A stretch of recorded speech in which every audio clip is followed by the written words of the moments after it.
सभी को मेरा प्रणाम। दाजी द्वारा पूज्य लालाजी महाराज के 151वें जन्मोत्सव के अवसर पर दिया गया संदेश, फरवरी 2004।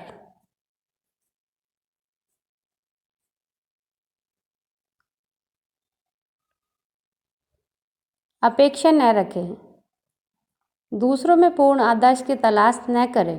छुटपुट घटनाओं पर निरंतर झगड़ने वाले पति पत्नियों की कल्पना करें। उनमें अलग होने का साहस नहीं होता और साथ में उनका जीवन आनंदहीन रहता है। दूसरों में विशेषतः अपने प्रियजनों में पूर्णता की तलाश करना और उन्हें अपनी अपेक्षा के अनुरूप न पाना जल्द ही नापसंद में बदल सकता है और परिणाम स्वरूप प्रेम का प्रवाह रुक जाता है। घुटन से भरा हुआ प्रेम एक प्रकार की आत्महत्या है। दूसरा व्यक्ति बदलने का प्रयास करे या फिर झूठी मुस्कुराहट, झूठे शिष्टाचार या नकली आचरण का दिखावा कर बदल जाने का ढोंग करे और फिर दिखावा ही हावी होता जाता है।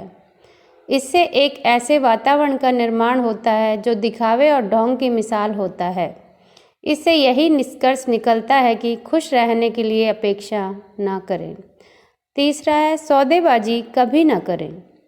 सौदेबाजी कभी ना करें, यह हमारे जीवन का बड़ा गंभीर मुद्दा है। कोई यह कहकर कि जो मैं कर सकता था मैंने किया, अपनी आगे की जिम्मेदारियों से पल्ला झाड़ लेता है। स्वाभाविक रूप से उनकी अपनी खुशी गायब हो जाती है। उदारतापूर्वक देने से खुशियाँ आती है, जबकि कंजूसी हमारी खुशियाँ छीन लेती है। प्रेम के वशीभूत आप दूसरों के लिए जितना अधिक करते हैं उतना ही अधिक आपकी ओर देने की इच्छा होती है। अपनी मांग पूरी न होने तक अपने प्रेम या अपनी सेवा को रोक कर रखना दुखों की सुनामी ले आता है। यह दुख की बात है जब कोई कहता है कि मैंने तो उससे प्यार किया पर उसने कुछ नहीं जताया। मुझे समझना चाहिए कि मैं तो केवल दे ही सकता हूँ, इसलिए बदले में मुझे किसी से कोई मांग नहीं करनी चाहिए, नहीं तो देना एक सौदा बन जाएगा। सौदेबाजी से क्षणिक सुख तो मिल सकता है, लेकिन सच्ची खुशी कभी नहीं। लोग तो मंदिरों में देवी देवताओं को भी नहीं छोड़ते। वहाँ की मुख्य गतिविधि भी सौदेबाजी ही होती है। हे ईश्वर, यदि आप मेरे लिए यह कर देंगे तो मैं आपके लिए वह कर दूंगा। जिस ईश्वर की आप सेवा करते हैं और जिस ईश्वर से आप प्रेम करते हैं, क्या उसके साथ ये निरंतर की सौदेबाजी करने में आपको शर्म नहीं आती?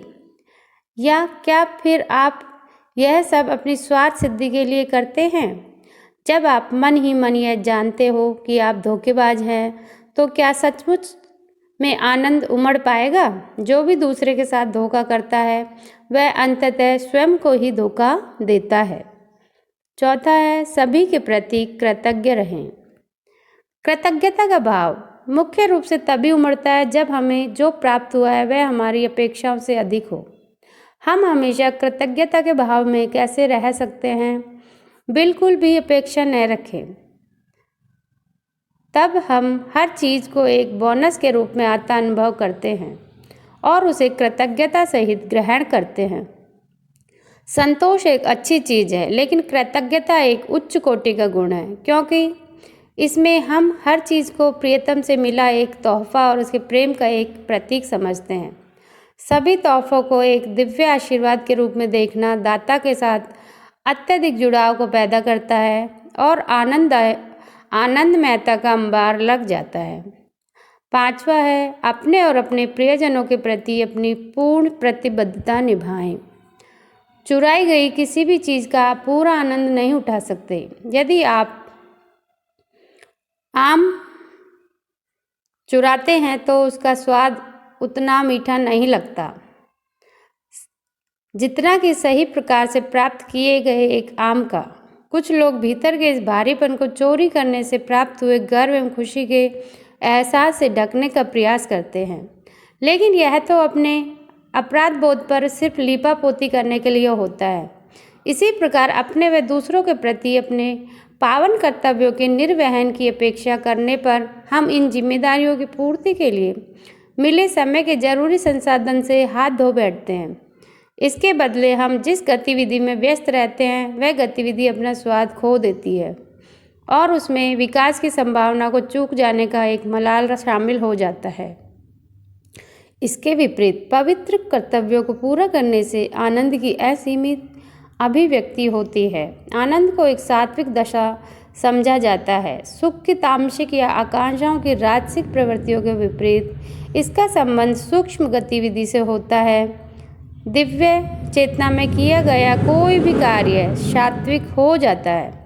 यह एक महत्वपूर्ण बात है क्योंकि एक देहधारी आध्यात्मिक जिज्ञासु होने के नाते हमारा एक पैर दिव्यलोक में और एक पैर धरती पर होता है। हर सांसारिक गतिविधि आरंभ से ही सात्विक नहीं हो सकती, फिर भी सतत स्मरण के द्वारा हम सभी गतिविधियों को खुशी खुशी सौदेबाजी की कोई भावना नहीं रह जाती। बिना व्यक्तिगत लाभ की उम्मीद करने या छिपे हुए एजेंडे को आगे बढ़ाने के बजाय उन्हें उनके आंतरिक मूल्य के लिए निष्पादित करते हैं। जो विरक्त है उसका जीवन चंचलता और आनंद से भर जाता है। यह निष्काम कर्म इच्छा रहित कर्म का एक पहलू है। क्षमा करना सीखें। क्षमा करना खुशी और कड़वाहट या प्रतिशोध साथ साथ रह सकते हैं। हमें क्षमा करना सीखना होगा। क्षमा का अर्थ है उदारता, एक ऐसा गुण जो एक सच्चे वैरागी के उन्नत हृदय में वास करता है। भगवान श्री कृष्ण कर्ण और अर्जुन की उस प्रसिद्ध कहानी को याद करें। अर्जुन जो कर्ण का शत्रु था, उसने भगवान श्री कृष्ण से पूछा कि कर्ण को इतना दानवीर क्यों माना जाता है। भगवान श्री कृष्ण ने स्वर्ण के 2 पर्वत निर्मित कर दिए और अर्जुन से 1 दिन के भीतर सारा स्वर्ण दान करने को कहा। अर्जुन स्वर्ण दान करने के संघर्ष से जूझता रहा, लेकिन जितना भी वह दान करता पर्वत फिर भी उतने ही बड़े दिखाई देते। दिन का अंत होने पर भी स्वर्ण के दोनों पर्वत खड़े रहे। भगवान श्री कृष्ण फिर कर्ण को बुलाकर स्वर्ण के दोनों पर्वत दान करने को कहा। पहले 2 व्यक्ति जो वहां से गुजरे उनसे कर्ण ने कहा, यह पर्वत तुम्हारा और वह पर्वत तुम्हारा। उसने वैराग्य के एक कर्म से कार्य को क्षण भर में पूर्ण कर दिया। एक सच्चा वैरागी मेरेपन की भावना से पूर्णतः रहित होता है, अतः उसकी उदारता असीमित हो जाती है। क्षमा में उदारता का एक ऐसा गुण भी निहित है जिसमें हमें उस वस्तु के प्रति भी आंतरिक वैराग्य की स्थिति में हमारे कर्मों में सौदेबाजी की कोई भावना नहीं रह जाती। बिना व्यक्तिगत लाभ की उम्मीद करने या छिपे हुए एजेंडे को आगे बढ़ाने के बजाय उन्हें उनके आंतरिक मूल्य के लिए निष्पादित करते हैं। जो विरक्त है उसका जीवन चंचलता और आनंद से भर जाता है। यह निष्काम कर्म इच्छा रहित कर्म का एक पहलू है। उस वस्तु के प्रति भी आसक्ति नहीं रहती जिसे हमसे चुरा लिया गया हो। विरक्ति और वैराग्य के रहते कड़वाहट नहीं पनप सकती। क्षमा स्वाभाविक और स्वचालित बन जाती है। धन्यवाद।